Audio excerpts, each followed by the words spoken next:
بسم الله الرحمن الرحيم. إن الله لا يستحيي أن يضرب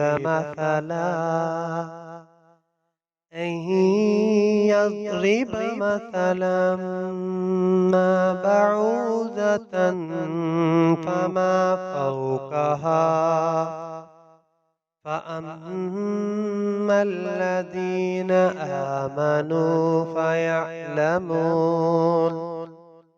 فيعلمون أنه الحق من ربهم، وأما الذين كفروا فيقولون ماذا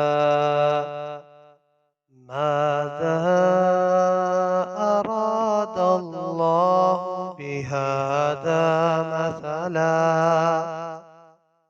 يضل به كثيرا ويهدي به كثيرا، وما يضل به إلا الفاسقين.